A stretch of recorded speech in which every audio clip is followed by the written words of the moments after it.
దేవునికి మహిమ కలుగును గాక. ఈ స్థలమందు మీ మధ్య వాక్య పరిచర్య చేయటానికి ప్రభు నాకు ఇచ్చిన ఈ ధన్యతను బట్టి ప్రభుకి నేను కృతజ్ఞతాస్తుతులు చెల్లిస్తూ ఉన్నాను.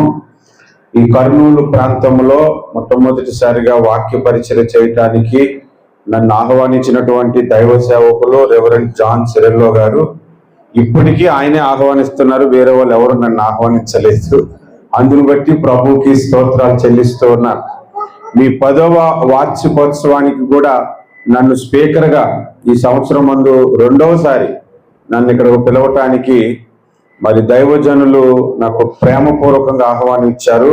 వారికి అలాగే వారి యొక్క సహోదరుడు జాన్ మోసెస్ గారికి నా హృదయపూర్వకమైన వందనాలు తెలియజేస్తూ ఉన్నాను.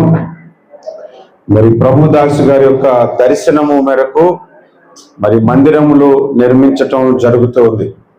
మరి సతీమణి గారు కూడా నా ప్రత్యేకమైన వందనాలు తెలియజేస్తున్నారు. సంఘ పెద్దలకు విశ్వాసులందరికీ కూడా నా హృదయపూర్వకమైన వందనాలు తెలియజేస్తూ ఉన్నాను. లేఖన భాగంలో ఒక వచన భాగమును చదువుకొని ప్రార్థనా పూర్వకంగా దేవుని వాక్యాన్ని మనము విందాము. దయచేసి గమనించండి. పరమగీతము 5వ అధ్యాయము 9వ వచనములో మొదటి మాట చదువుతున్నాను. పరమగీతము 5వ అధ్యాయము 9వ వచనములో మొదటి మాట, స్త్రీలలో అధిక సుందరవగుదానా. చాలండి, ప్రార్థన చేసుకుందాము. ప్రేమ కలిగిన మా ప్రియమైన పరలోకపు తండ్రి, సర్వశక్తివంతుడు అయిన నా ప్రియమైన దేవా, మీకు కృతజ్ఞతాస్తుతులు స్తోత్రాలు చెల్లిస్తూ ఉన్నాను. ఈ దినమందు నీ పరిశుద్ధ వాక్యమును ప్రకటించటానికి, మీ జీవవాక్యమును ప్రకటించటానికి నన్ను ఏర్పాటు చేసుకున్నందుకు స్తోత్రాలు చెల్లిస్తున్నాము. నీ మాటలు వినటానికి ఈ మందిరమందున్న నీ పిల్లలను మీరు ఏర్పాటు చేసుకున్నందుకు స్తోత్రాలు చెల్లిస్తున్నాము. ప్రతి మాట పరిశుద్ధాత్మ సహాయము ద్వారా పలుకున్నట్లుగా మీ ఆత్మను మా మీద కుమరించండి. ప్రతి మాట పరిశుద్ధాత్మ సహాయము ద్వారా వినగలుగునట్లుగా మీ పరిశుద్ధాత్మను మా మీద కుమరించండి. చెప్పబడుతున్న వాక్యము మా హృదయములలో ఫలించినట్లుగా మీరు కృప చూపండి. ప్రతి ఒక్కరూ వారి హృదయాలు తెరచి వాక్యము కొరకు ఎదురు చూచినట్లుగా మీరు కృప చూపించమని యేసు క్రీస్తు పరిశుద్ధ నామమున ప్రార్థిస్తున్నాము పరమ తండ్రి. ఆమేన్, ఆమేన్. నాకు ఎవరైనా వాక్యానికి పిలిస్తే చాలా సంతోషం. ఎందుకంటే వాక్యము ప్రకటించుట దేవుడు నాకు ఇచ్చిన ధన్యత అనుకుంటా. అందుకే నాకు ఎవరైనా వాక్యానికి పిలిస్తే నేను ఎంతమంది వస్తారని అడగను, ఎంత దూరం అని అడగను, ఎంత ఇస్తారని కూడా అడగను, ఎన్ని ప్రసంగాలు చేయాలని కూడా అడగను, ఎంత సమయం చేయాలని కూడా అడగను. వాళ్ళు ఎంత సమయం చెప్తే అంత సమయం చెప్తాను. దేవుడు అటువంటి కృప నాకు అనుగ్రహించాడు. అందును బట్టి నేను ప్రభుకి స్తుతిస్తున్నాను. వాక్యాన్ని మనము ధ్యానం చేస్తే వాక్యము మనం ఎలా వినాలి అని అంటే చాలా జాగ్రత్తగా దేవుని వాక్యాన్ని మనం వినాలి. ఒకసారి నేను మీటింగ్కి వెళ్ళి తిరిగి వస్తున్నప్పుడు లాస్ట్ బస్సు మిస్ అయిపోయింది. పాస్టర్ గారు నన్ను సెంటర్లో డ్రాప్ చేసేసారు. బస్సు వస్తుందయ్యా ఎక్కని అన్నారు. ఆయనకు అర్జెంటుగా పని ఉంటే వాళ్ళు వెళ్ళిపోయారు. బస్సు వెళ్ళిపోయింది. నేను ఉండటానికి ఎక్కడ ఉండాలి, ఏం చేయాలో తెలియట్లేదు. ఈలోగా ఒక లారీ వస్తుంది. లారీ వస్తే లారీని ఆపిన తర్వాత ఇలాగ నేను గుంటూరు వెళ్ళాలండి అని అంటే, బండి గుంటూరు వెళ్తుందని చెప్పారు. లారీ కొంచెం నన్ను ఎక్కించుకోండి సార్, డబ్బులు ఇస్తానని చెప్పారు. వెంటనే క్లీనర్ కిందకి దిగి నన్ను పైకి ఎక్కమన్నాడు. లారీ పైకి ఎక్కాను, కూర్చున్నాను. ఇటువైపు క్లీనర్ కూర్చున్నాడు, ఇటువైపు డ్రైవర్ కూర్చున్నాడు. లోపల పాటలు పెట్టారు, జిగి జిగి జిగి జిగి జిగి మన పాటలు వస్తూనే ఉన్నాయి. ఆ లారీ పాతదేమో విపరీతమైన సౌండ్ వస్తూనే ఉంది. లోపల కీ కీ కీ కానీ సౌండ్ వస్తూనే ఉంది. ఆయన గేర్లు మార్చినప్పుడు కానీ. ఈ పక్క విండో ఒకటి తీసేసాడు, గాలి సౌండ్. లోపల పాటల సౌండ్, ఇటువైపు క్లీనరు ఇటువైపు డ్రైవరు ఇద్దరు మాట్లాడుకుంటున్నారు. ఈయన మాట నాకు వినబడట్లే, ఈయన మాట నాకు వినబడట్లే, కానీ వీళ్ళిద్దరికి అర్థమవుతుంది ఆ మాట. అలాగంటవా అని ఆయన అటు అన్నిట్లు కూకొడుతుంటుంటే నేను అన్నాను, ఆయన ఏం చెప్తున్నాడు నీకు వినబడుతుంది అని అంటే, నాకు బాగానే వినబడుతుంది అన్నాడు. నాకు వినబడట్లేదు మధ్యలో కూర్చున్నా నాకు. తర్వాత డ్రైవర్ని అడిగితే ఆయనకు కూడా బాగా వినబడుతుంది అన్నాడు. నాకు డౌట్ వచ్చి నా చెవులు ఇలాగ అనుకున్నా, అయినా ఈయన మాట నాకు వినబడట్లే. ఆ గోల్లో ఆ విపరీతమైన సౌండ్లో ఈయన మాట వినబడట్లేదు నాకు, కానీ వీళ్ళిద్దరికి వినబడుతుంది. ఎలాగనంటే అంత సౌండ్లో కూడా ఆయన మాట ఈయనకు అర్థమవుతుంది, ఈయన మాట ఆయనకు అర్థమవుతుంది. వాళ్ళ వాయిస్ వాళ్ళకి అర్థమైపోయింది. అంటే దానికి వాళ్ళు ట్యూన్ అయిపోయారు ఆ సౌండ్లో కూడా మాట్లాడుకోవటానికి, ఆ సౌండ్లో కూడా వినటానికి. కొత్తగా కూర్చున్న నాకు మాత్రం వాళ్ళ మాటలు వినబడటలేదు. వాక్యానికి ముందు ఈ సోది ఎందుకు? ఇప్పుడు ఎందుకు మీకు అర్థం అవ్వలేదు? ఇంకా ఎన్ని శబ్దాలు వచ్చినా, ఫ్యాన్ సౌండ్ వచ్చినా, వర్షం సౌండ్ వచ్చినా, పిల్లల మధ్య మధ్యలో కయ్యమని ఏడ్చినా, మీ కాన్సన్ట్రేషన్ మాత్రము నేను చెప్తున్న మాట మీద ఉండాలి. అది హల్లెలూయా, హల్లెలూయా. ఎవరైతే దేవుని వాక్యమును శ్రద్ధగా వింటారో వారు ఆశీర్వదించబడతారు. ఎవరైతే దేవుని వాక్యమును సంతోషముగా వింటారో వారిని దేవుడు ఆశీర్వదిస్తాడు. హల్లెలూయా. ఇక్కడ చదివిన లేఖన భాగములో స్త్రీలలో అధిక సుందరవగుదాన అన్నాడు.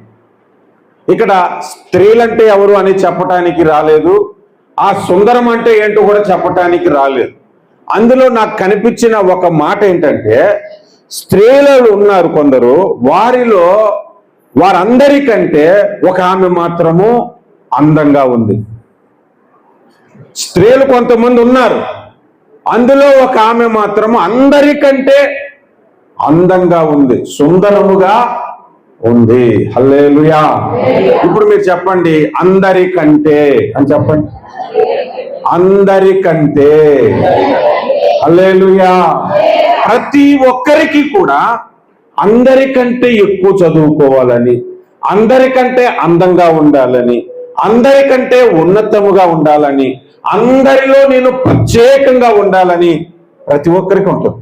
అందరికంటే నాకు ఎక్కువ జీతం రావాలని, అందరికంటే నేను ఎక్కువ సంపాదించుకోవాలని కోరిక మనందరికీ ఉంటుంది.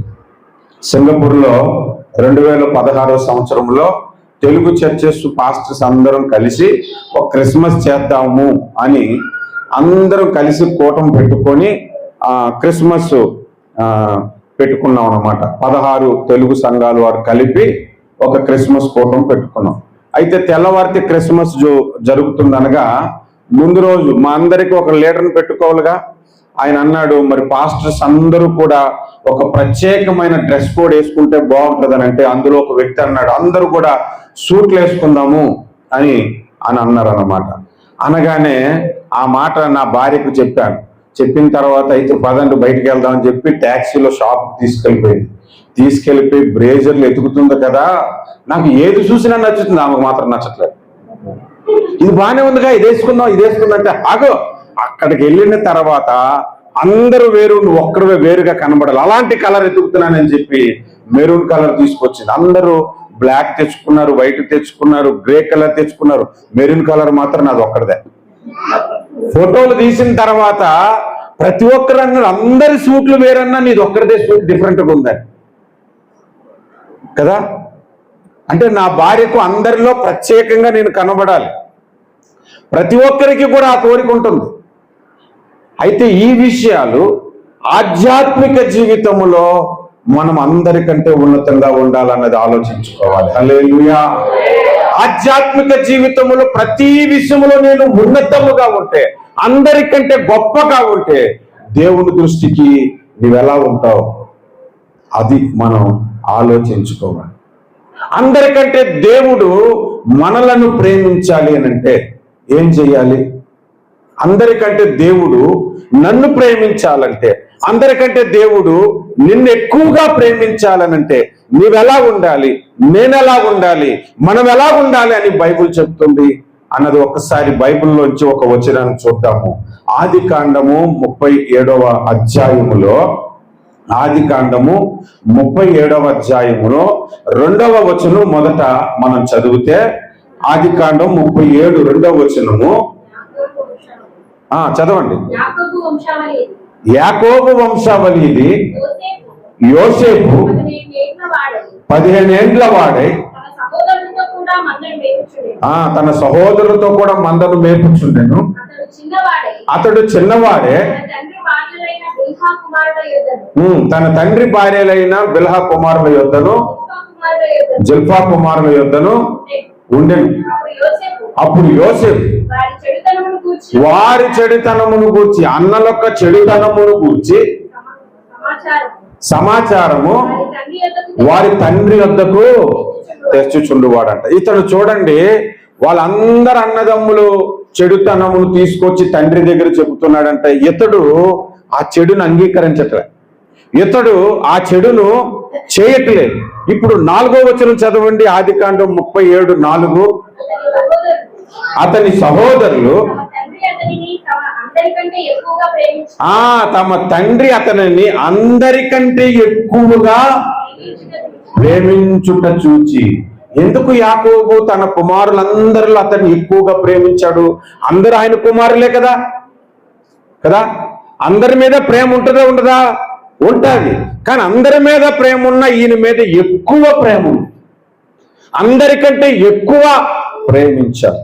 నేను ఇందాకలో ఒక మాట చెప్పాను, దేవుడు అందరికంటే నిన్ను ప్రేమించాలంటే, అందరికంటే నన్ను ప్రేమించాలంటే, అందరికంటే మనందరినీ దేవుడు ప్రేమించాలంటే, ఆ మాట చెప్పినట్టు మీకు అనిపిస్తుంది అందరం దేవుని కుమారులే కదా, ఒకరికి ఒకలాగా ఇంకొకరికి ఒకలాగా దేవుడు ప్రేమిస్తాడా అని మీరు అనుకోవద్దు. కానీ దేవుడు ప్రేమిస్తాడు. అలాగే శిష్యులందరిలో యోహానును దేవుడు ఎక్కువగా ప్రేమించాడంటే, యేసు ప్రేమించిన శిష్యుడని ఉన్నది. యాకోబు కుమారులందరిలో యోసేపును ఎక్కువగా ప్రేమించాడు. కారణం ఏంటంటే చెడును అసహించుకున్నాడు. ఒక్క ముక్కలో చెప్పాలంటే పరిశుద్ధతను ఆయన హత్తుకున్నాడు. పరిశుద్ధతకు ఐకాన్ ఎవరంటే బైబిల్ అంతటిలో మొట్టమొదటి వ్యక్తి యోసేపు వస్తాడు. హల్లెలూయా, హల్లెలూయా. బైబిల్లో ఉన్న భక్తులందరూ పరిశుద్ధులై ఉండొచ్చు, కానీ వాళ్ళందరిలో నెంబర్ 1 కేటగిరీలో ఉన్నతమైన స్థానంలోనికి ఎవరు వస్తారంటే యోసేపు వస్తారు. అంతగా పరిశుద్ధతను ప్రేమించాడు కాబట్టి, అంతగా అపవిత్రతను ద్వేషించాడు కాబట్టి, అంతగా చెడుతనమును అసహించుకున్నాడు కాబట్టి తండ్రి అందరికంటే ఎక్కువగా ప్రేమించాడు. మన పరలోకపు తండ్రి కూడా మనలందరినీ ఎక్కువగా ప్రేమించాలి అంటే మొట్టమొదటి క్వాలిటీ మనలో ఉండాల్సింది ఏంటంటే పరిశుద్ధత. పరిశుద్ధత. ఈ రోజుల్లో క్రైస్తవులకి పరిశుద్ధత అంటే అది పక్కన పెట్టేశారు. అసలు క్రిస్టియన్ అంటే మొట్టమొదటిగా నేను తెలుసుకోవాల్సింది ఏంటి తెలుసా? మన దేవుడు పరిశుద్ధుడు, దేవదూతలు పరిశుద్ధుడు, పరిశుద్ధుడు, పరిశుద్ధుడు, సైన్యములకు అధిపతి యెహోవా అని పిలుస్తున్నాడు అని మనం చూస్తున్నాం. మనం పట్టుకున్న గ్రంథము పరిశుద్ధ గ్రంథము. దేవుడు మనకు పెట్టిన పేరు పరిశుద్ధులు అని. కానీ పరిశుద్ధతనే మనం నెగ్లెక్ట్ చేస్తే ఎలా? పరిశుద్ధతనే మనము దూరం చేస్తే ఎలాగా?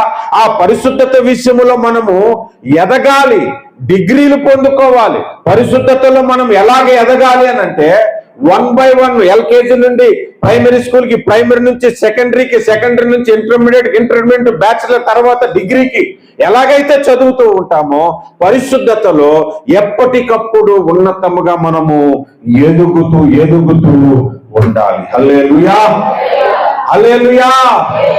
కానీ పరిశుద్ధత అనేది టేక్ ఇట్ ఈజీ అయిపోయింది నాడు క్రైస్తవులు.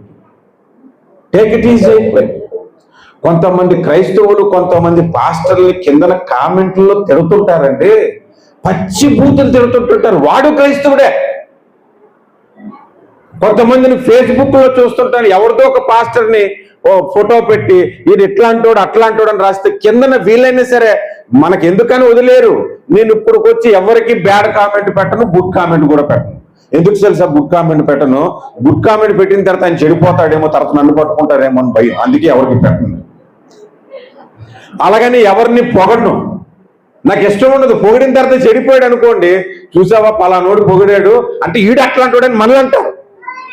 ఎందుకంటే ఏ మనిషి కూడా పరిశుద్ధత విషయంలో గ్యారంటీ లేడు. ఎప్పుడు పడిపోతాడో తెలియదు.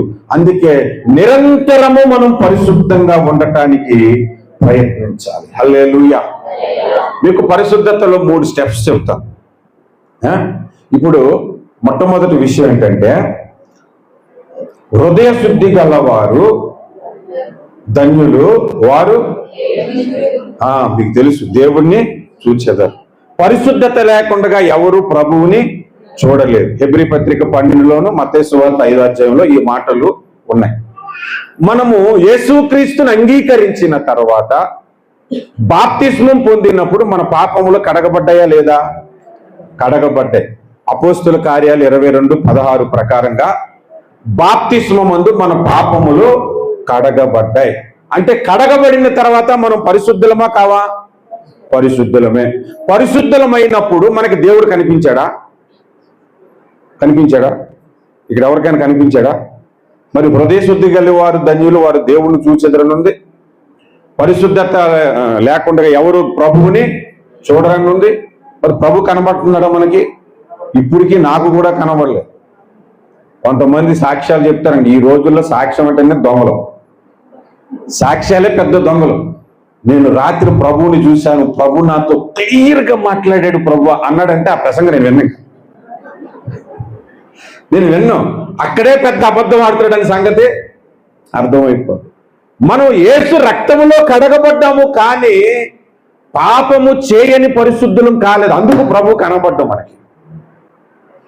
బాప్తిస్మమందు కడగబడిన పరిశుద్ధులమే అంటే అప్పటి వరకున్న మన పాపము కడగబడింది, కానీ అప్పటికి మనం పరిశుద్ధులమే. కానీ మరలా అవకాశము దొరికితే పరిశుద్ధంగా ఉంటామో లేదో గ్యారంటీ లేని పరిశుద్ధత మనది. పాపము చేయని పరిశుద్ధులం కాదు, పాపము కడగబడిన పరిశుద్ధులమే అవుతాం. అది పరిశుద్ధతలో మొదటి స్టెప్. రెండవ స్టెప్ ఏంటో తెలుసా? దేవుని భయము చేత పరిశుద్ధంగా ఉండాలి. దేవుని భయము చేత పరిశుద్ధంగా ఉండాలి. అయ్యో నేను ఈ పాపం చేస్తే దేవుడు నన్ను పట్టుకుంటాడేమో, అయ్యో నేను ఈ పాపం చేస్తే దేవుడు నన్ను ప్రశ్నిస్తాడేమో, దేవుడు తీర్పు దినాన నన్ను నిలవబెడతాడేమో అనే భయముతో పాపము చేయకుండా ఉండాలి. అది రెండవది. మొట్టమొదటిది కడగబడిన పరిశుద్ధత, రెండవది దేవుని భయముతో ఉన్న పరిశుద్ధత. మూడవ పరిశుద్ధత ఏంటో తెలుసా? నేను పరిశుద్ధుడినై ఉన్న ప్రకారము మీరును. అది దేవుని పరిశుద్ధత. ఇప్పుడు దేవుడు ఎలా పరిశుద్ధుడు? కడగబడిన పరిశుద్ధత అండి? కాదు. లేదంటే ఎవరి భయంతోనైనా పరిశుద్ధంగా ఉన్నాడా? కాదు. మరి మూడవ పరిశుద్ధత ఏంటో తెలుసా? దేవుని పరిశుద్ధత స్వభావమే పరిశుద్ధత అయినది. ఆయన తలంపే పరిశుద్ధత. పాపము అనే తలంపు లేనివాడు, పాపము చేయాలన్న ఆలోచన లేనివాడు, పాపమునకు దూరముగా ఉన్నవాడు దేవుడు. ఆ మూడవ అనుభవము దేవుని పరిశుద్ధత మనలోనికి ఎప్పుడు వస్తుందో అప్పుడు దేవుడు చూడగలుగుతాం. హల్లెలూయా. అప్పుడు దేవుణ్ణి మనము చూడగలుగుతాం. ఆ స్థితిని దేవుడు మనకి మహిమా శరీరం అప్పుడు మనకు అనుగ్రహిస్తాడు. అందుకే పరలోకానికి వెళ్ళాక మనము చూడగలుగుతాము. హల్లెలూయా. అప్పటి వరకు ప్రభువుని చూసే భక్తులు ఉన్నారు. భూమి మీద అబ్రహాము చూశాడు, మోషే చూశాడు, దేవదశయ్య గారు చూశారు, కొందరు భక్తులు చూశామని చెప్పారు. ఆనాడు భక్తులు వేరు, ఇప్పుడున్న భక్తులు వేరు. ఇప్పుడున్న భక్తులు దేవుని చూశాడంటే మాత్రం నేను 100% నమ్మను. మనం ఒక రోజు మాత్రం దేవుణ్ణి చూస్తాము. ఆ పరిశుద్ధతలో మనం ఎదుగుతూ ఉంటే దేవుడు ఆ పరిశుద్ధత మీద నీకున్న అనుభవమును బట్టి, ఆ పరిశుద్ధతలో ఎదుగుట కొరకు నువ్వు చేస్తున్న ప్రయత్నములను బట్టి అందరికంటే ఎక్కువగా నిన్ను ప్రేమిస్తాడు. హల్లెలూయా. హల్లెలూయా. ఇప్పుడు ఒక 7 విషయాలు చెప్తాను నేను, మీరు వినండి. మొట్టమొదటి విషయం, పరిశుద్ధతను ఎక్కువగా మనము ప్రేమించాలి. పరిశుద్ధతలో మనము ఎదుగుతూ ఉండాలి. పరిశుద్ధతలో ఎదగటము అంటే దేవుణ్ణి చూచే కొలది మన అపవిత్రత కనబడుతూనే ఉంటారు. నేను 2003 సంవత్సరంలో నాకు పెళ్ళయినప్పుడు పెళ్లికి ముందు మా పాస్టర్ గారికి నేను బైక్ కొనిచ్చాను. సేవ కొరకు అడిగితే బైక్ కొనిచ్చాను ఒక 6 నెలల ముందు. పెళ్ళైన తర్వాత మరుసటి రోజు ఉదయాన్నే ఇంట్లో టిఫిన్ చేస్తున్నాను, మా పాస్టర్ గారు బండి వేసుకొని వచ్చారు. వచ్చి బైక్ అక్కడ పెట్టి, బాబు కొత్తగా పెళ్ళైంది కదా, మరి భార్యను తీసుకొని సరదాగా వెళ్ళి రావయ్యా అని బండి తాళాలు నా చేతికి ఇచ్చాడు. ఇస్తే పాస్టర్ గారికి నేను చెప్పాను, అయ్యా నాకు బైక్ డ్రైవ్ చేయడం రాదని చెప్పాను. అంటే బైక్ డ్రైవ్ చేయడం రాదా, సైకిల్ తప్పడం వచ్చా అంటే వచ్చని చెప్పాను. టీవీఎస్ 50 డ్రైవ్ చేశాను పాస్టర్ గారు, బైక్ మాత్రం డ్రైవ్ చేయలేదు, ఆ గేర్ లైట్ నాకు రాదు అని చెప్పాను. దాందే ఉంది, నువ్వు రా టిఫిన్ చేశాక కిందకని చెప్పి కిందకి తీసుకొచ్చాడు. బైక్ మీద కూర్చోబెట్టి క్లచ్ ఎలా పట్టుకోవాలి, గేర్ ఎలా వేయాలి, నెమ్మదిగా యాక్సిలేటర్ అవ్వాలి, క్లచ్ నెమ్మదిగా వదలాలన్నాడు. నెమ్మదిగా ఒక రౌండ్ అలా వేసి వచ్చాను. బాగానే డ్రైవ్ చేయగలను అనిపించింది. ఇంకేమయ్యా, చక్కగా భార్యని తీసుకొని విశాఖపట్నం ఉడా పార్క్ ఉంది కదా, అక్కడ ఒక బీచ్ ఉంది కదా, అక్కడికి వెళ్దామని డిసైడ్ అయిపోయాను. నా భార్యకి చెప్పాను, నువ్వు రెడీ అవ్వు, బైక్ మీద మనం బయటికి వెళ్దామని అన్నా. చక్కగా రెడీ అయిపోయింది. మరి కొత్తగా పెళ్ళైనప్పుడు బట్టలు ఎలాగుంటాయి, మాసిపోయిన బట్టలు ఉంటాయా, దగదగ మెరిసిపోతుంది ఆమె చీర, దగదగ మెరిసిపోతుంది నా బట్టలు. కిందకి ఇద్దరం ఇలా బైక్ తాళాలు ఇలా ఊపుకుంటూ కిందకి దిగాను. ఈ మేడమే నుంచి ఆ మేడం నుంచి అందరూ నా వైపు చూస్తున్నారు, ఏంటి కొత్తగా పెళ్ళైన జంట అంట అని. ప్రతి ఒక్కరు నా వైపు చూస్తుంటుంటే వాళ్ళ ముందు బైక్ ఎక్కి బండి స్టార్ట్ చేశాను. బండి స్టార్ట్ చేసి ఆమెను కూర్చో అన్నాను. అంతే, కూర్చోగానే బండికి ఇక్కడ ఆగిపోయింది. ఆగిపోగానే ఆమెను కూర్చోబెట్టే బండి కిక్కు కొడుతున్నాను, బండి స్టార్ట్ అవుతుంది, కిక్కుమని ఆగిపోతుంది. ముందుకెళ్ళి ఆగిపోతుంటుంటే పాస్టర్ గారు చెప్పింది గుర్తు తెచ్చుకొని క్లచ్ పట్టుకొని ఒకటో గేరేసి నెమ్మది వదిలి ఆగిపోతుంది. ఒకసారి మేడం మీదగా చూస్తే అందరూ నవ్వుకుంటున్నారు. ఎలా ఉంటుంది, చెమటలు పట్టేసాయి నాకు ఫుల్గా.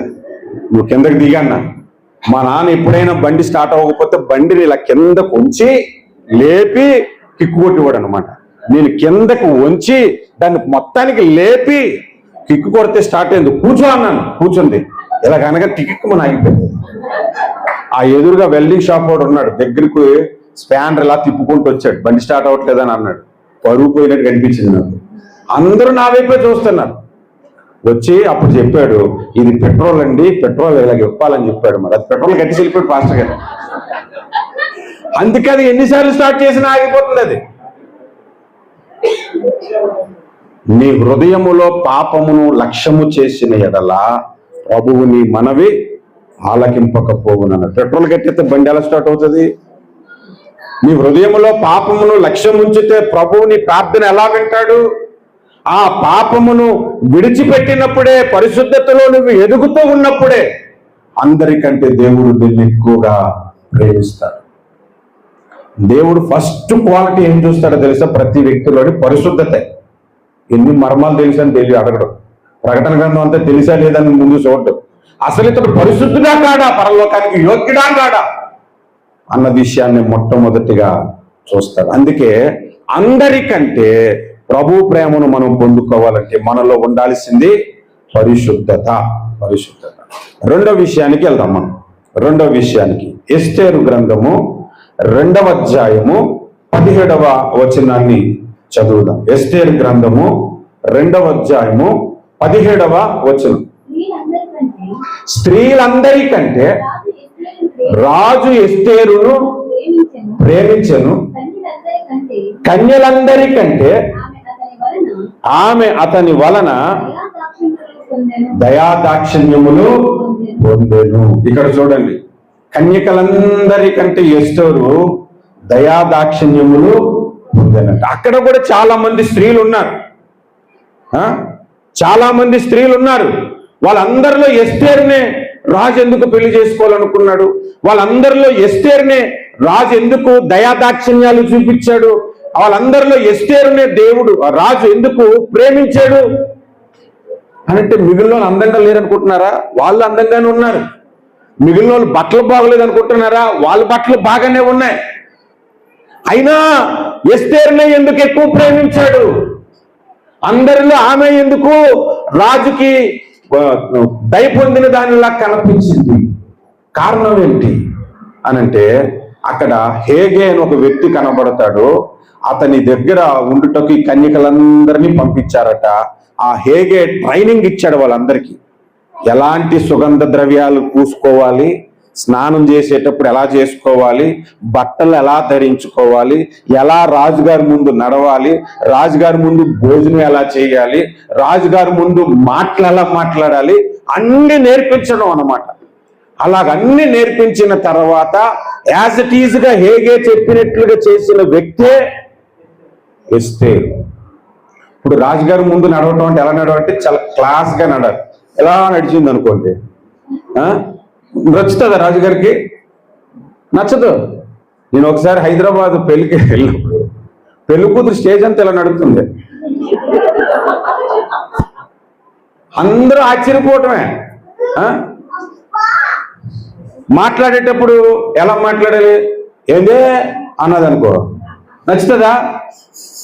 అంటే ఎలా మాట్లాడాలో నేర్చుకోవాలి, ఎలా వస్త్రాలు ధరించుకోవాలో కూడా నేర్చుకోవాలి. ఆడవాళ్ళకి చెప్పవసరం లేదు, నేను బట్టలు ఎలా తెలుసుకో, దేనికి ఏ మ్యాచింగ్ చేయాలో తెలుసు. ఇప్పుడు నా ప్రతి బట్ట కూడా ఇగో ఈ ప్యాంటు మీద ఈ షర్టే వేసుకో, ఈ షర్టే వేసుకో, మర్చిపోయి ఆ షర్ట్ వేసుకోవద్దని చెప్పి అనిపిస్తుంది. వాళ్ళకి బాగా తెలిస్తే, అంతేగాని రెడ్ శారీ మీద ఎల్లో జాకెట్ వేసుకోరుగా, మీరు మ్యాచ్ అవ్వదుగా. కొద్ది జాగ్రత్తగా ఆలోచిస్తారు కదా. ఆ హేగే ఏం చెప్పాడో, రాజుగారికి ఏ బట్టలు నచ్చుతాయో ఆ బట్టలు వేసుకుంది, రాజుగారికి ఏ సుగంధ ద్రవ్యాలు నచ్చుతాయో ఆ పెర్ఫ్యూమ్సే వాడింది. మిగిలిన వాళ్ళందరూ వాడిన రాజుగారి ఏంటో తెలుసుకొని ప్రవర్తించింది. కాబట్టి అందరికంటే ఆమె ఎక్కువగా దయాదాక్షిణ్యాలు పొందింది. మరి మనమందరము కూడా దేవునికి ఎక్కువగా ఇష్టలుగా ఉండాలనంటే ఆ దేవునికి ఏది ఇష్టమో, ఆ దేవునికి మనం ఎలా మాట్లాడితే ఇష్టమో, ఆ దేవుని దృష్టికి మనం ఎలాగో బట్టలు ధరించుకుంటే ఇష్టమో, ఆ దేవుని దృష్టికి దేవుని మందిరములో మనము ఎలాగో ప్రవర్తిస్తే ఇష్టమో అలాగనే మనము ప్రవర్తించాలి. కొన్ని మెగా సిటీస్లో చర్చెస్కి ఆడవాళ్ళు వస్తారండి, ఈ జబ్బలు ఉండవు, అలాగే వచ్చేస్తారు. మోకాల మీదకి బట్టలు వేసుకుని వచ్చేస్తున్నారు. అందులో ఇంకొంతమంది పాస్టర్లు కూడా ఉన్నారు. మళ్ళీ ఇంకొంతమంది పాస్టర్లు కూడా ఉన్నారు. అలాగే వస్త్రాలు సరిగ్గా లేవు, సగం చర్చుని అపవిత్రతలో పడేసేలాగా వీలే తయారవుతున్నారు. ఇంక దేవుడేమి ఇష్టపడతాడు వాళ్ళని? మీరు ఆలోచించండి. పద్ధతిగా ఉంటున్నారా? ఎంత జాగ్రత్తగా ఉండాలి. దేవునికి నాలో ఏమి నచ్చుతుంది అనేది మనం ప్రవర్తించాలి. అప్పుడే అందరికంటే ఎక్కువ దృష్టి నీ మీదకి వస్తుంది. దేవుడికి అందరికంటే నీ మీదకి ఎక్కువ దృష్టి, దేవుని దృష్టి నీ మీదకి రావాలి అంటే ఆయనకి ఎలా మాట్లాడితే ఇష్టమో, ఆయన దృష్టిలో నేను ఎలా ప్రవర్తిస్తే ఇష్టమో, ఆయన దృష్టిలో నేను ఎలాంటి బట్టలు ధరించుకుంటే ఇష్టమో అవి తెలుసుకోవాలి. సిటీ హార్వెస్ట్ అని ఒక చర్చ్ ఉంది సింగపూర్లో. నేను మొట్టమొదటిసారిగా చర్చికి వెళ్ళినప్పుడు అక్కడ ఉన్న వాళ్ళందరూ అడుగుతాను, పాస్టర్ గారు ఎవరండి అంటే ఆయనే అని అంటున్నారు. ఆయన్ని చూస్తుంటే ఈ పొరపాటు నేను రాంగ్ చూశానేమో అని మళ్ళీ అడుగుతాను, పాస్టర్ గారు ఎవరంటే ఆయన ఎలాగొచ్చాడు తెలుసండి, మోకాల దగ్గర చిరిగిపోయిన ప్యాంట్ వేసుకొని, ఇక్కడేమో ఇలా చైన్లు వేసుకొని, రంగు వేసుకొని, చెవుకి సిలువ ఎలాడేసుకొని, బైబిల్ బైబిల్ క్లాస్గా పట్టుకొని వచ్చాడు. ప్రైజ్ ది లార్డ్, హల్లెలూయా హల్లెలూయా అని అంటుంటే నేను ఎవరో చర్చ్ విశ్వాసం అనుకుంటున్నాను, ఆయనే పాస్టర్ సంగతి నాకు తెలియదు. అది ఫారెన్ లేండి, అలా తయారవడం అది కామన్ అండి అని అనుకోవద్దు. అక్కడ కూడా తయారవ్వరు. అక్కడ చాలా మంది పాస్టర్లు చూశాను పద్ధతిగా ఉన్నారు, నీట్గా బట్టలు వేసుకొని టక్ చేసుకొని వచ్చి దేవుని వాక్యాన్ని ప్రకటించే వారిని చూశారు. ఇలా రంగులు వేసుకొని వచ్చే వాళ్ళని కొంతమంది ఉంటారు. కొంతమంది మందిరాలకు వస్తుంటారండి విశ్వాసులు. వాళ్ళు విశ్వాసులో తెలియదు, అక్కడ కూలి పని చేయడానికి వచ్చారో తెలియదు. తలకి రంగు వేసుకొని వస్తారు. గ్రే కలర్ రంగు అని ఇప్పుడు కొత్తగా వచ్చింది. అది వేసుకొని వస్తే సిమెంట్ పని చేసుకొని వచ్చేసాడు అనుకున్నాను ఒకడిని. అయితే నేను ఏరా ఇంటికెళ్ళి స్నానం చేసి రావా అని నన్ను అడిగితే, స్నానం చేసే వచ్చానన్నా అన్నట్టు సిమెంట్ పని చేసినట్లా కొంత నీ తలాన్ని ఇలాగంటే కలరే అది. ఎలాంటి హెయిర్ స్టైల్ ఉండాలా లేదా? మంచిగా పద్ధతిగా మనం ఉన్నప్పుడే దేవునికి నచ్చుతాం. అందరికంటే ఎక్కువ నచ్చుతాం. మిగిలిన అందరూ దేవుడికి నచ్చుతారు. అందరికంటే ఎక్కువగా ప్రభు దృష్టికి నువ్వు నచ్చిన దానిగా ఉండాలంటే, నచ్చిన వాడిగా ఉండాలంటే నీ టాప్ టు బాటం నువ్వు ఎలా రెడీ అవుతున్నావు, నీ మాటలు ఎలాగున్నాయి, నీ తలంపులు ఎలాగున్నాయి, దాన్ని బట్టి నువ్వు ఏ మందిరానికి వెళ్తున్నావు కూడా మందిరానికి పేరు వస్తుంది. హల్లెలూయా, హల్లెలూయా, హల్లెలూయా. ఈ మధ్య ఒక ఆయన పాస్టర్ గారు అబ్బాయి అంట నాకు పరిచయం చేశారు. ఆయన పైకి పిలిపించి బైబిల్ చదివిస్తే స్టేజ్ మీద ఆయన వైపు పదే పదే చూస్తున్నాను. పైన కటింగ్ ఉంది, ఈ సైడ్ అంతా గీసేసుకుంది. అక్కడ మొలవలేదేమో అనుకుంటున్నా, అక్కడ బాగానే మొలుస్తుంది, కానీ మొత్తం రేజర్ పెట్టి గీసేసాడు. అది ఎలాగుందంటే కొబ్బరి చెప్పు పేర్చినట్టుగా ఉంది, పైన కొబ్బరి చెప్పు పేర్చినట్టుగా ఉంది. ఆయన వచ్చి బైబిల్ చదువుతాడు, యెహోవా నా కాపరి నాకు లేమి కలగదు అని. చాలా లేముందరని ఆయన తలలోనే నీకు. పిల్లలకి ఎలాంటి బట్టలు వేసుకోవడం నేర్పించాలి. మా పాప యూరోప్ వెళ్ళి ఒక డ్రెస్ తీసుకొని వేసుకొని ఒక ఫోటో తీసి వాళ్ళ అమ్మకు పంపించింది. మమ్మీ ఇది కొనుక్కోనా అని. అది కొనుక్కొని వేసుకున్నావు అని అంటే మాత్రం నేను టికెట్ కొనుక్కొని యూరోప్ వచ్చి నేను 4 తన్ని మళ్ళీ తిరిగి వస్తానని చెప్పాను మా. అందుకని ఏం మమ్మంటే ఏంటా బట్టలు ఒళ్ళు కల్పించేలాగా తీ, నువ్వు దేశం కానీ దేశం వల్ల నువ్వు పాస్టర్ గారు అమ్మాయి జాగ్రత్తగా ఉండని చెప్పి. మన ప్రవర్తన, మన మాట తీరు అన్ని విషయాల్లో చాలా జాగ్రత్తగా ఉండాలి. హల్లెలూయా. అప్పుడు అందరికంటే దేవుడు నిన్ను ఎక్కువగా ఇష్టపడతాడు. 3వ విషయానికి వెళ్దాం, దయచేసి మీరు చూడండి. నెహెమ్యా గ్రంథము 7వ అధ్యాయము 2వ వచనం చూడండి. నెహెమ్యా గ్రంథము 7వ అధ్యాయము 2వ వచనం. నా సహోదరుడైన హనన్యాకి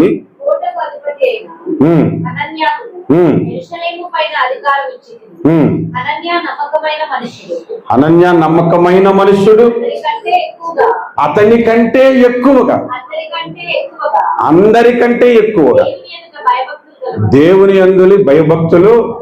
అంటే అక్కడ చాలా మంది ఉన్నారు, అందరికంటే ఈయన ఎక్కువగా దేవునికి భయపడుతున్నాడు అన్న సంగతిని దేవుడు పాయింట్అవుట్ చేశాడు. దేవుడు దాన్ని క్లారిటీగా చూశాడు. ఇక్కడ ఉన్న వాళ్ళందరి వైపు దేవుని దృష్టి పెట్టాడు అనుకోండి, ఇంక్లూడింగ్ వాక్యం చెప్తున్న నా వైపు కూడా. ఎవరెక్కువగా దేవునికి భయపడుతున్నాడు అన్నది దేవుడు లెక్కేసుకుంటాడు అనమాట, దేవుడు కాల్కులేట్ చేసుకుంటాడు అన్నమాట. అలా కాల్కులేట్ చేసుకునేటప్పుడు ప్రధానమైన ప్రైజ్ ఒకరికి వస్తుంది. ఫస్ట్ ప్రైజ్ ఎవరికో ఒకరికే వస్తుంది, సెకండ్ ప్రైజ్ ఇంకొకరికి వస్తుంది, థర్డ్ ప్రైజ్ ఇంకొకరికి వస్తుంది. అలాగే దేవునికి నీవెంత భయపడుతున్నావు అనేది దేవుడు చూస్తాడు. దేవుడు చూస్తాడు. హల్లెలూయా, హల్లెలూయా. చాలా జాగ్రత్తగా మనం ఉండాలి, దేవునికి భయపడుతూ ఉండాలి. భయం లేని పెట్ట బజార్లో గుడ్డు పెట్టిందంట. ఇప్పుడు కొంతమంది అట్లాగే ఉన్నారు. వాళ్ళు తిట్టాలనుకుంటే ఏమి కాదు, డైరెక్ట్గా తిట్టేస్తారు. ఒక ఆయన బైబిల్ పట్టుకొని ఇది ఉంది కాబట్టి బ్రతికిపోయావు, ఇది కానీ పక్కన పెట్టానంటేనా వేసేస్తాను ఒక్కొక్కరికని అంటున్నాడు క్రైస్తవుడు. మళ్ళీ దానికి వీడియో తీసుకొని ఫేస్బుక్లో పోస్టులు చేయటం. ఒక్కసారి మేము బైబిల్ పక్కన పెట్టామంటే మా తడాకేంటో చూపెడతా వెనకన కొంతమంది పాస్టర్లు అవునా అవునా అని అంటున్నా. చేయొచ్చు అలాగా? బైబిల్ పక్కన పెట్టడానిక నువ్వు బైబిల్ పట్టుకుంది? అసలు పట్టుకుంది ఎప్పుడు విడవకుండా ఉండటానికి. నువ్వు ప్రభువులోనికి వచ్చింది ఎందుకు? మళ్ళీ తిరిగి బయటికి వెళ్ళిపోవడానికా? కాదు కదా. భయము లేని క్రైస్తవులు ఎక్కువ ఉన్నారు, భయము లేని క్రైస్తవులు ఎక్కువ. అసలు చెప్పాలంటే అన్యులు చాలా బెటర్ అంట ఈ రోజులు. ఒకప్పుడు సాక్ష్యం ఎలా ఉండేది తెలుసండి క్రైస్తవులకి.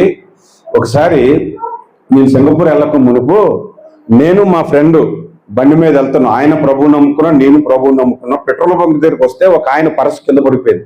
ఆయన పిలిచే లోపు బండి వేసుకొని వెళ్ళిపోయాడు. మా ఫ్రెండ్ ఆ పరస్ తీసుకొని పదరా అటువైపు వెళ్ళరానంటే తిన్నగా ఆయన వైపు వెళ్ళి ఆయన పిలిచి వాలెట్ ఇస్తే ఆయన వాలెట్ తీసుకొని థ్యాంక్ యూ అండి, మీరు క్రిస్టియన్సా అని అడిగాడు.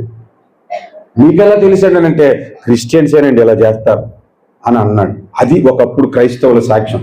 ఇప్పుడైతే ఎత్తుకెళ్ళిపోవడం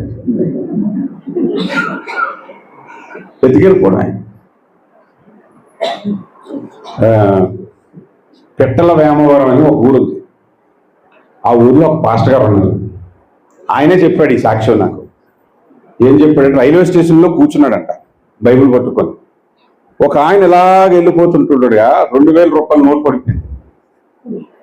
పడిపోతే ఆయన పిలిచి ఇవ్వాలి కదా, నేను తిన్నగా అక్కడికి వెళ్ళి దాని మీద కాలు వేసాడట. కాలు వేసి ఇలా గోక్కుంటూ కిందకి వెళ్ళి కాలు ఇలా మడత పెట్టాడు, తీసి ఇలా జోబులో పెట్టాడట. పెట్టిన తర్వాత వాళ్ళంత దూరం వెళ్ళిపోయిన తర్వాత ఆయన ఇలా ఎత్తుక్కుంటూ వస్తున్నాడంట. ఎత్తుక్కుంటూ వస్తే ఈయన వెళ్ళి పక్కన కూర్చున్నాడు. ఆయనకు అర్థమైపోయింది కచ్చి ఇక్కడే తీసాను, ఇక్కడే పడి ఉంటుందని ఆయన వైపు చూశాడు. నా 2000 రూపాయలు నువ్వు ఆల్రెడీ తీసావు, నేను చూశాను అన్నాడు. ఆయన చూసింది లేదు ఏం లేదు అన్నాడు, అంతే ఆ మాట. వెంటనే ఇలా తీసి ఇచ్చాడు. అన్నాడట బైబిల్ పట్టుకున్నావు పాస్టర్ అయి ఉండి సిగ్గులేదు నీకు అని అన్నాడట. ఇంటికి వచ్చి ఏడ్చాడంట. పాస్టర్ గారు సాక్ష్యమే చెప్పాడండి ఆయన.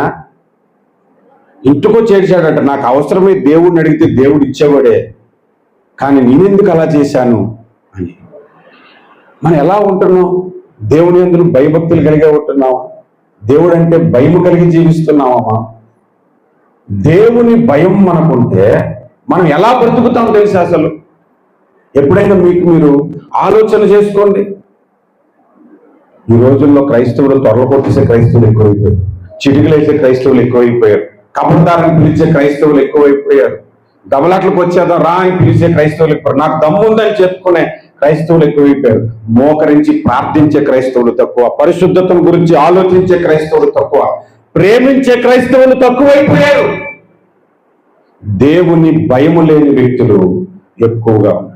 బైబిల్లో ఒక ఆయన ఉన్నాడు, ఆయన పేరు గారడీ సీమోన్. ఆయన పేరు సీమోను, కానీ గారడీ సీమోన్ ఎందుకు పెట్టారంటే గారడీలు చేస్తాడు కాబట్టి. మ్యాజిక్ సైమన్ అన్నమాట. ఆయన మ్యాజిక్లు చేసి ఆ బుద్ధి ఇంకా పోలేదు. యేసు ప్రభువుని ఎరిగాడు, రక్షణ పొందాడు.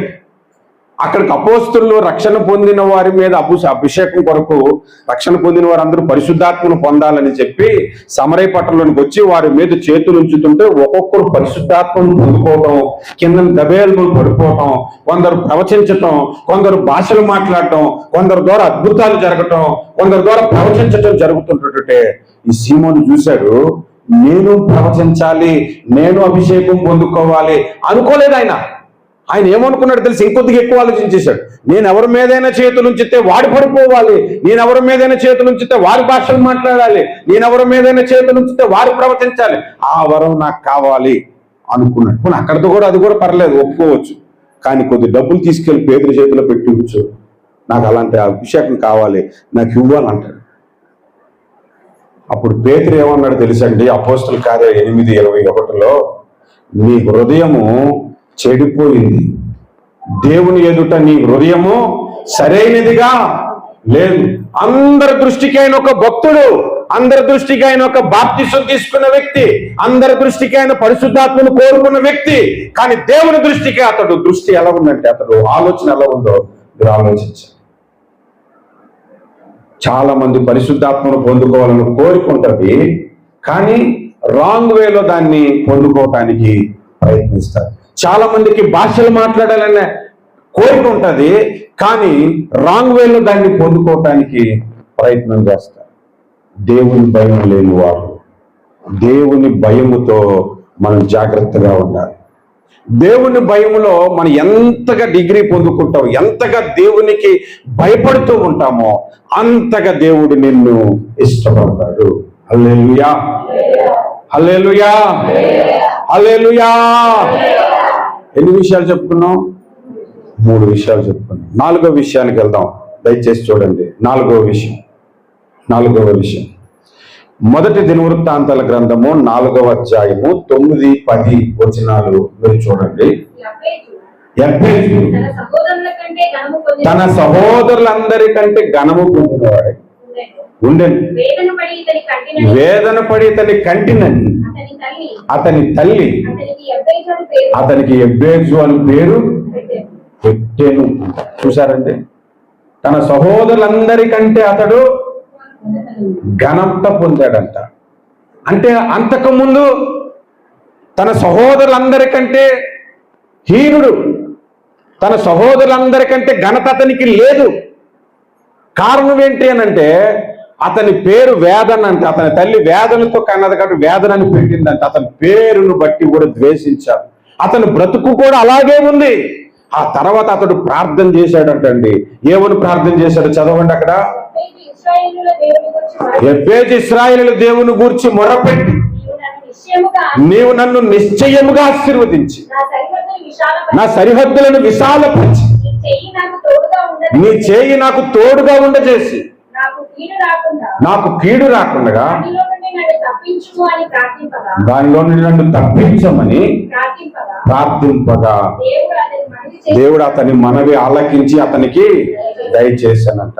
అతడు అందరిలో, సహోదరులందరిలో ఉన్నతుడుగా ఎదగటానికి, ఘనత పొందుకోవటానికి కారణం ఏంటో తెలుసా? ప్రార్థన చేశాడంట.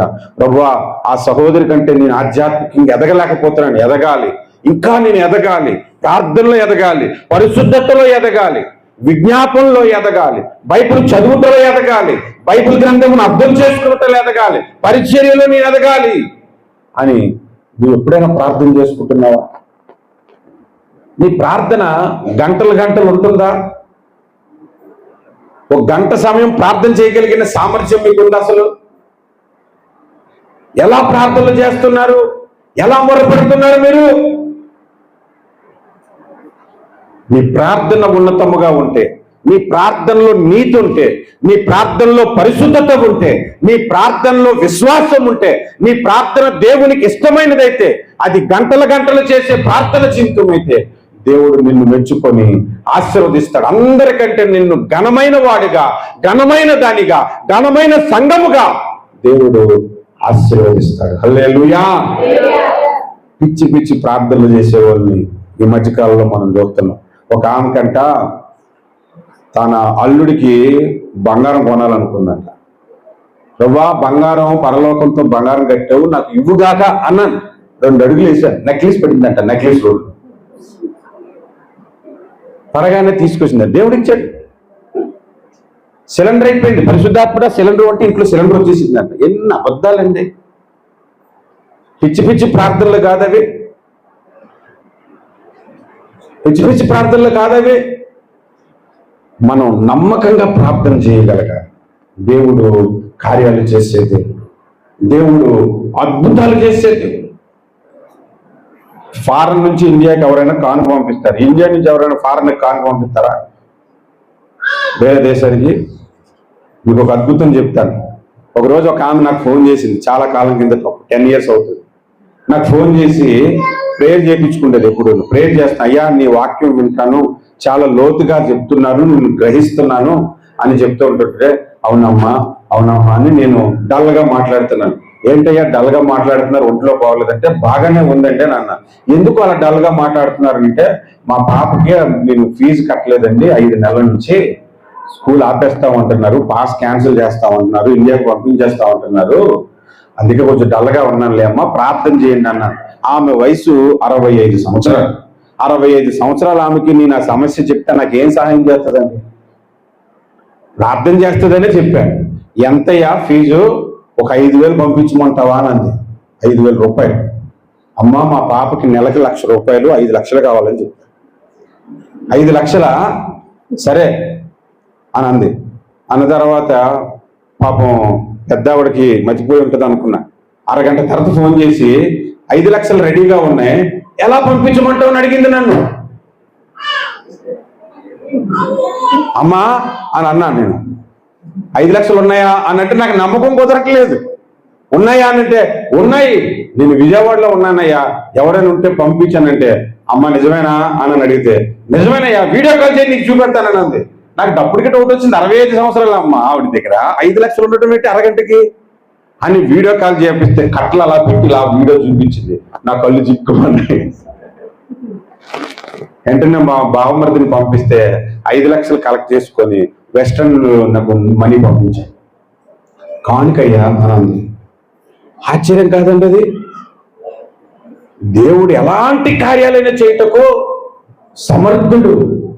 మనం దొంగ సాక్ష్యాలు చెప్తే దేవుడు అసలు కార్యాలయం చేయడు. అసలు ఎప్పుడు కూడా స్టేజ్ మీదకి వచ్చి జరిగింది జరిగినట్లే చెప్పండి, లేకపోతే ఒక మాట తగ్గించని చెప్పండి, కానీ దాన్ని 4 కలిపేకండి. 4 కలిపి చెప్పకండి.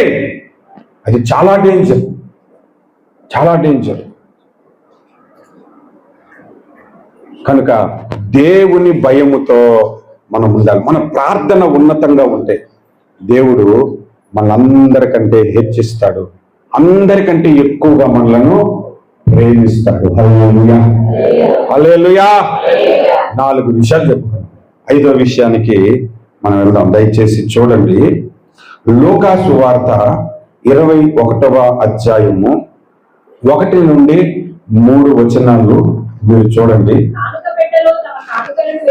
కానుక పెట్టెలో తమ కానుకలు వేయించున్న ధనవంతులను ఆయన పారచూచెను.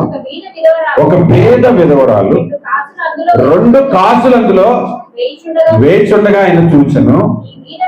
ఈ పేద విధవరాలు అందరికంటే ఎక్కువ వేశానని మీతో నిశ్చయముగా నేను చెప్పుచున్నాను.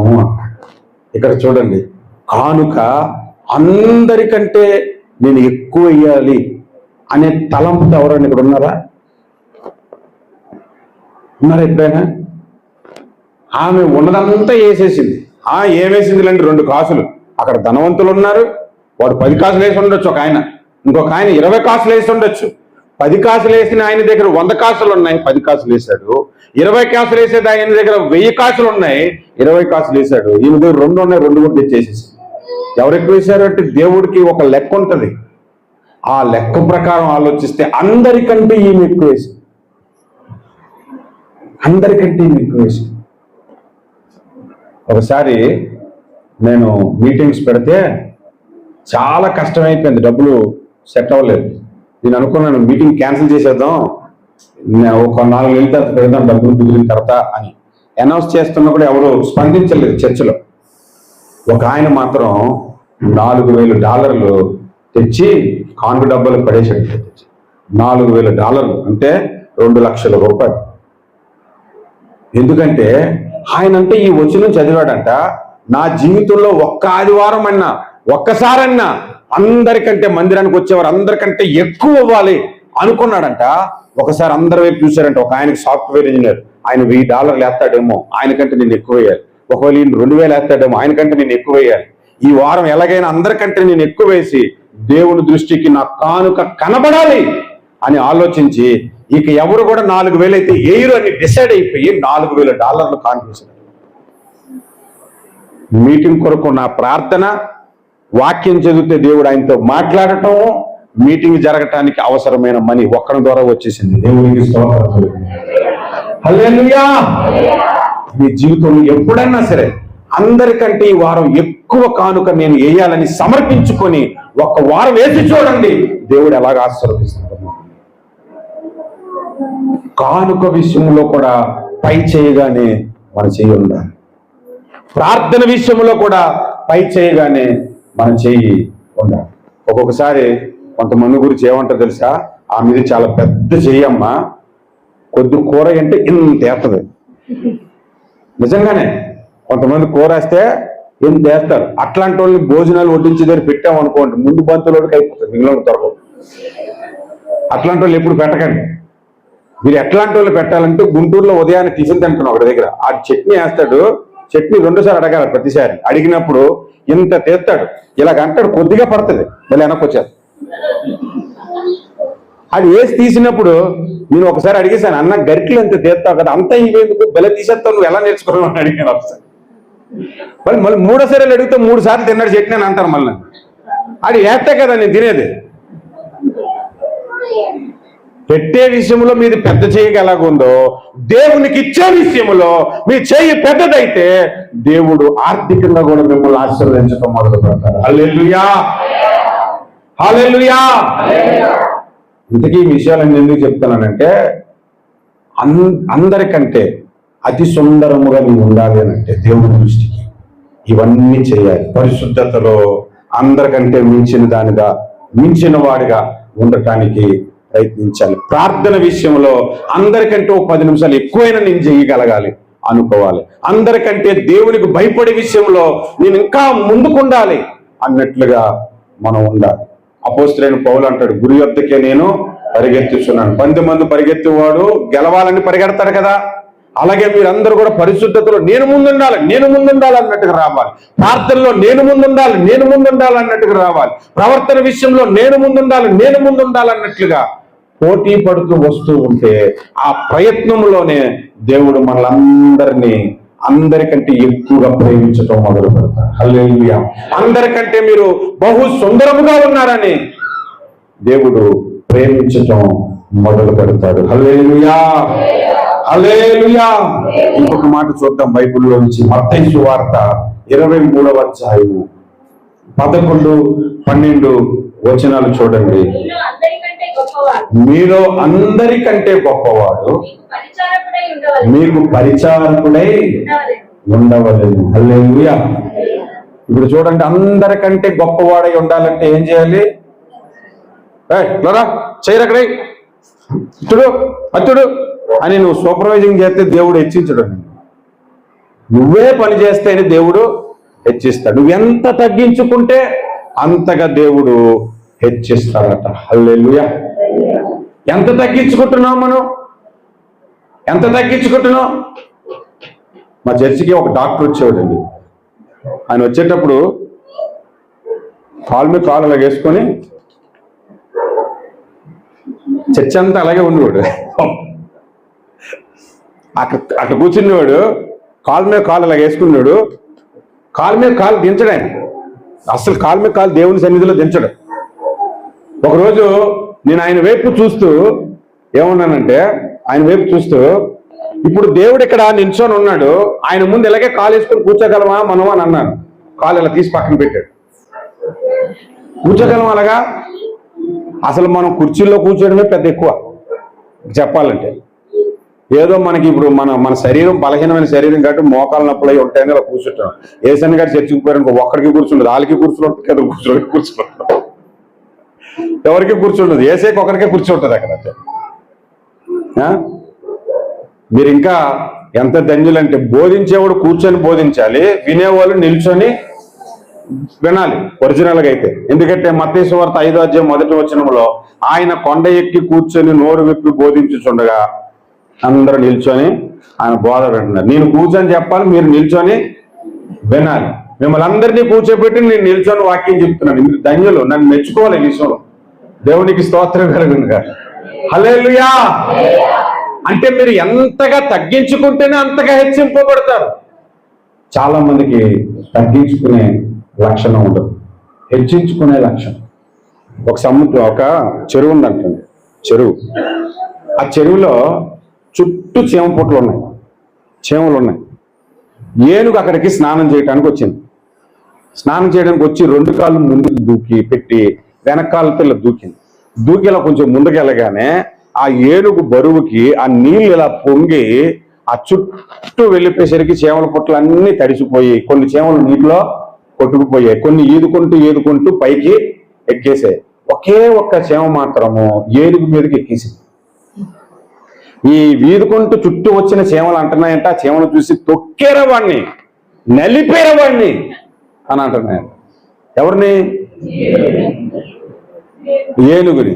చీమ ఎంత, ఏనుగు ఎంత, మళ్ళీ ఎంకరేజ్మెంట్. కొంతమంది అంతే, వాడు చదువేంటో వాడు పట్టించుకోడు, వాడు ఎత్తు ఏంటో వాడు పట్టించుకోడు, తెగెగిరేత ఉంటుంటాడు. ఒక 3 రోజుల కిందట గుంటూరులో గొడవ అయింది. గొడవ అయితే జనం అందరూ ముగిపోతున్నారు. నేను వాకింగ్కి వెళ్ళి వస్తే ఏమైందని చూస్తుంటే ఒకటి ఇలాగే ఎగురుతున్నాడు. పట్టుకున్నారనమాట. చంపేస్తారని అంటే నేను అన్నాను, వదిలేండి, ఏం చేయడం అన్న. వదిలేస్తే అలా చూశాడు, అటు ఇటు చూశాడు, పరిగెత్తి పారిపోయాడు. అవతలాడు ఎలాగున్నాడు తెలిసి ఇలా చూస్తున్నాడు. వదలండి అని అంటున్నాడు. వీళ్ళేం వదిలేండి అని అంటున్నాడు. వదిలేస్తే ఆ కొట్టేస్తారని సంగతి తెలిసి వీళ్ళు పట్టుకుంటే వదిలేస్తే ఈడు పారిపోయాడు. ఆయన పారిపోతే మనమేంటో మన బ్రతికేంటో తెలుసుకొని దేవుని దగ్గర ఎంత తగ్గించుకుంటే అంత మంచిది. సేవకుల దగ్గర ఎంత తగ్గించుకుంటే అంత మంచిది. తోటి విశ్వాస దగ్గర ఎంత తగ్గించుకుంటే అంత మంచిది. హెచ్చించుకోకూడదు. కొంతమంది చీరల విషయంలో హెచ్చించుకుంటారు, పాటల విషయంలో హెచ్చించుకుంటారు. ఇంకా మనకంటే సింగర్ లేనట్టుగా మనం ఏమో జానకి, శైలజ, పి సుశీల లాంటి సింగర్లా ఫీల్ అయిపోతుంటాం మనం. కొంతమంది ఆడవాళ్ళు నేను చూస్తుంటాను కదండి, వాళ్ళు ఎంత పెద్ద సింగర్లు అనుకుంటారంటే ఒక ఆవిడ ఏసన్ గారి పాట పాడింది. పాట అయిపోయిన తర్వాత అర్థమైంది అది ఏసన్ గారి పాట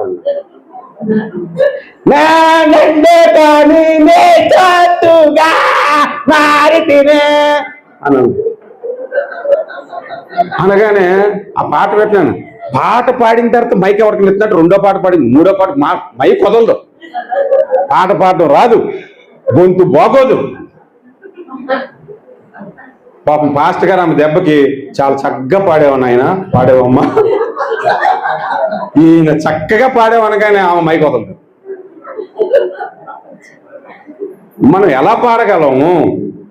మనం ఎంతటి వాళ్ళు ఉండాలి? అంతగా తగ్గించుకోవాలి. మనం ప్రతిదానికి హెచ్చించేసుకోవడమేమో. ఎంత తగ్గించుకుంటే అంతగా దేవుని దృష్టికి కనబడదు. దేవుడు ఎప్పుడు కూడా ఎవరు చూస్తాడు తెలుసా? ఎవరు వినయం కలిగి ఉన్నారో చూస్తారు, ఎవరు తగ్గించుకొని ఉన్నారో చూస్తారు, ఎవరు ఎక్కువ సమయం నాతో ప్రార్థనలు గడుపుతున్నారో చూస్తారు, ఎవరు పరిశుద్ధంగా ఉన్నారో చూస్తారు. వీటి మీద దృష్టి పెడతారు దేవుడు. అంతేగాని నువ్వు ఏ చీర కట్టుకొచ్చావని దేవుడు చూస్తాడా? ఏ డ్రెస్ వేసుకొచ్చావని చూస్తాడా? మా చర్చిలో ఒక ఇద్దరు ఆడలు మాట్లాడుకుంటున్నారు భోజనం దగ్గర మాట్లాడుకుంటున్నారు. నేను ఆ పక్కనే ఉండి వడ్డించుకుంటున్నాను అనమాట. ఇది దూకుడు చీర వదినా అని అంటుంది ఒక ఆమెకి. దూకుడు చీర. నేను ఏం దూకుడు చీర అని అన్నా. నాకు ఆ దూకుడు అని సినిమా ఉన్న సంగతి అప్పుడుదాకా నాకు తెలియదు. ఏ చీర? దూకుడు చీర. ఇది కొత్తగా వచ్చాయనంటే అది మీకు తెలియలేదు పాస్టర్ గారు, మీకు తెలియదులే పాస్టర్ గారు. అంటే చీరలు చూపించుకోవడానికి కూడా వస్తారు కొంతమంది. తగ్గింపు స్వభావం లేను. చివరికి ఒక మాట చెప్పి నేను ముగిస్తాను. ఈ మాట మీరందరికీ అవసరం. దయచేసి మీరందరూ బైబిల్ తెరిచి చూడండి. 1 కొరింథీ పత్రిక 14వ అధ్యాయము 18వ వచనం. నేను మీ అందరికంటే ఎక్కువగా భాషలతో మాట్లాడుచున్నాను అన్నాడు. హల్లెలూయా. అపోస్తలుడైన పౌలు సాక్ష్యం చూడండి. అందరికంటే ఎక్కువ, అందరూ భాషలు మాట్లాడుతున్నారు. అందరికంటే ఎవరు ఎక్కువ మాట్లాడుతున్నారు? మీకు ఒక విషయం చెప్పనా, బాగా మీరు వినండి. మొట్టమొదటిసారిగా పరిశుద్ధాత్మ దేవుడు మేడగది మీదకి వచ్చాడు కదా. మేడగది మీదకి వచ్చిన శిష్యులు ఎక్కువ భాషలు మాట్లాడాలా? ఆ తర్వాత కొద్ది కాలానికి రక్షణ పొందిన పౌలు ఎక్కువ మాట్లాడాలా భాషలు? చెప్పండి. వాళ్ళు ఎక్కువ మాట్లాడారు. వాళ్ళకంటే ఈయన ఎక్కువ మాట్లాడుతున్నాడు. అంటే నేను ఇక్కడ చెప్పాలనుకుంది ఏంటో తెలుసా? ఎక్కువగా పరిశుద్ధాత్మ సహవాసము అపోస్తలుడైన పౌలుకున్నది. నీకుందా? ఎక్కువగా పరిశుద్ధాత్మను నువ్వు స్మరణ చేస్తున్నావా? ఎక్కువగా పరిశుద్ధాత్మతో నువ్వు సహవాసం చేస్తున్నావా? ఎక్కువగా నువ్వు భాషల్లో ప్రార్థన చేయగలుగుతున్నావా? పరిశుద్ధాత్మ సహవాసం నీకు ఎక్కువగా ఉన్నదా? అందరికంటే ఎక్కువ ఉండాలనే ప్రయత్నం అన్నా కనీసం చేస్తున్నావా?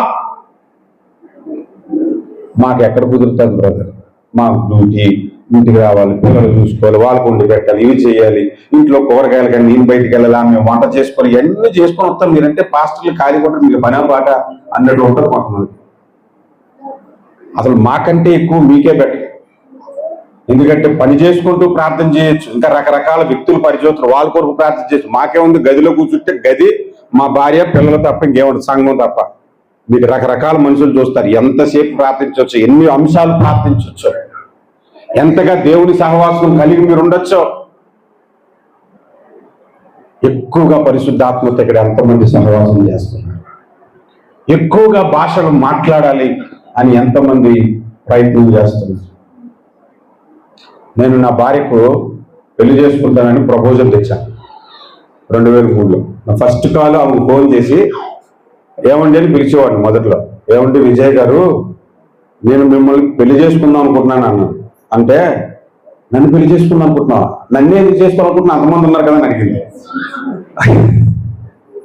సరే, అప్పుడు ఆ విషయం ఎందుకనంటే తర్వాత ఆమె నన్ను పెళ్లి చేసుకోవడానికి ఒప్పుకుంది. ఎందుకు ఒప్పుకున్నానని తర్వాత చెప్పింది. మా చర్చిలో ఒక తమిళ ఆవిడ ఉండేది. ఆవిడ చెప్పిందంట, మన చర్చికి ఒక బ్రదర్ వస్తాడు, Telugu brother. One Telugu brother came every Sunday.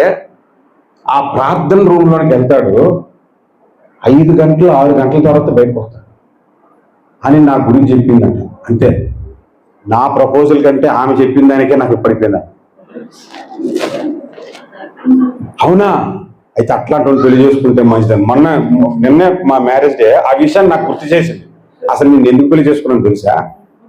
5 గంటలు 6 గంటలు పెళ్లి చేసుకుని ప్రార్థన చేస్తాను. పెళ్లి చేసుకున్న తర్వాత ఎప్పుడు 5 గంటలు 6 గంటలు ప్రార్థన నా దగ్గర చూడలేదు. ఆ మాట అన్నది నేను. పెళ్లికి ముందు అలా ప్రార్థన చేసేవాట మీ ఫ్రెండ్స్ చెప్పారు, చర్చిలో చెప్పారు, ఆ తమిళావిడ చెప్పింది. పెళ్ళైన తర్వాత లేదంటే మరి పెళ్ళైన తర్వాత ఇంకేముంటుంది? పెళ్ళైపోయింది కదా. ఎప్పుడు ప్రార్థన జీవితంలో ఎదుగుతూ ఉండాలి. పరిశుద్ధాత్మ సహవాసము కలిగి ఉండాలి. ఒక్కసారి మనం మోకరించి 2 చేతులు పైకెత్తి పరిశుద్ధాత్మలో మాట్లాడగలిగిన వారు, భాషలు మాట్లాడే అనుభవం ఉన్నవారు, మీకు వచ్చిన 2-3 మాటలు రిపీటెడ్ గా మాట్లాడి చూడండి, గంటలు మాట్లాడి చూడండి, పరిశుద్ధాత్మతో సహవాసం చేసి చూడండి. ఎంత శక్తి ఉంటుందో, ఎంత బలము మీ మీదకి దిగొస్తుందో మీరు చూడండి. హల్లెలూయా, హల్లెలూయా. ఒక్కసారి 2 చేతులు పైకి, 2 చేతులు పైకి పరిశుద్ధాత్మను వేడుకుందాం. పరిశుద్ధాత్ముడా నా మీదకి దిగిరండి. ఇక్కడి నుంచి ఎక్కువగా నీతో నేను సహవాసం చేయాలి, ఎక్కువగా నేను భాషలు మాట్లాడగలగా, ప్రవచించగలగా, ఎక్కువ ఆసక్తి చూపించాను. అందరికంటే ప్రసంగం ఒక అంశం. అది అందరికంటే నీ కానుక ఎక్కువగా ఉందా? అందరికంటే నీ ప్రార్థన జీవితం ఎక్కువగా ఉందా? అందరికంటే పరిశుద్ధత ఎక్కువగా ఉందా? అందరికంటే మంచి ప్రవర్తన కలిగి ఉన్నావా? అందరికంటే పరిశుద్ధాత్మలో నువ్వు ప్రార్థన చేయగలుగుతున్నావా?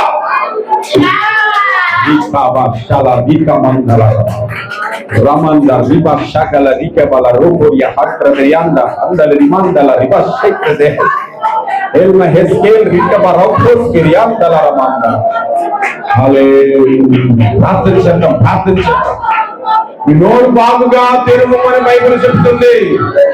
అందరికంటే ఎవరు ఎక్కువగా నోరు తెరవగలుగుతారో వారిని ఎక్కువగా దేవుడు నింపగలుగుతారు.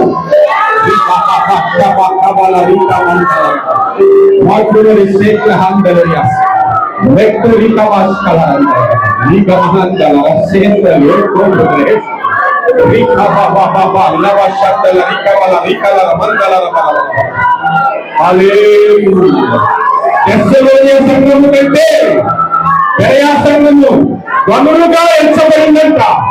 ఈ బెరాక సంఘము కర్నూలులో ఉన్న సంఘములందరికంటే ఆశీర్వించబడినట్లుగా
ప్రతి ఒక్కరు కూడా కళ్ళు మూసుకొని 2 చేతులు పైకెత్తి అందరిలో నేను సుందరముగా ఉండాలి, ఆధ్యాత్మికంగా ఉండాలి, ఆధ్యాత్మికంగా నా చేయి పైన ఉండాలి, ఆధ్యాత్మికంగా నా ప్రార్థన జీవితం ఉండాలి అనుకున్న ప్రతి ఒక్కరు స్వరం వినిపించే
పరిశుద్ధాత్మని పొందటానికి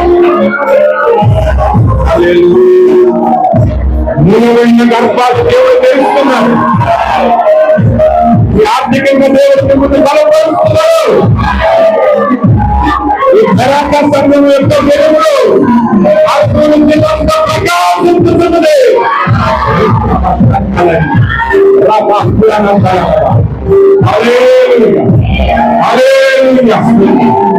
సహాయం కనికరించండి. అందరికంటే నీవు నాకు సుందరమైన దానమని ఈ సంఘమును దేవుడు చెప్పినట్టుగా, ఈ సంఘము పట్ల దేవుడు పలికినట్టుగా అయ్యా మా బ్రతుకులు మార్చండి, మా బ్రతుకులు మార్చండి, మమ్మల్ని ఆశీర్వదించండి, మమ్మల్ని దీవించండి, సంఘ వ్యాపారాలను దీవించండి, సంఘ వ్యాపారాల కుటుంబాలను దీవించండి, వారికి పిల్లలను దీవించండి, సంఘ పెద్దలను దీవించండి, విశ్వాసాలను దీవించండి.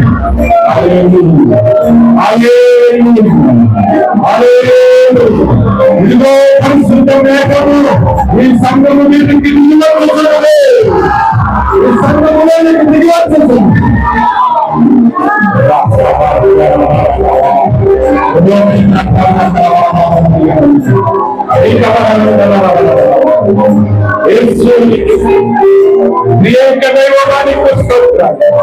మమ్మల్ని బలపరచు.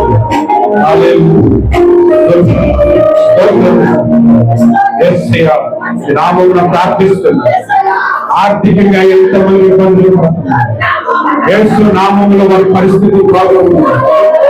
అబ్రహాం ఆశీర్వాదము పొందుకోదురుగా, మోసే ఆశీర్వాదము పొందుకోదురుగా. ఎవరు అనారోగ్యం పొందుతున్నారు యేసు నామములో స్వస్థత కలుగునుగా. ఎవరు ఆత్మవరముల పట్ల శక్తి కలిగి ప్రార్థిస్తున్నారు వారి మీదకి అభిషేకం దిగివచ్చింది.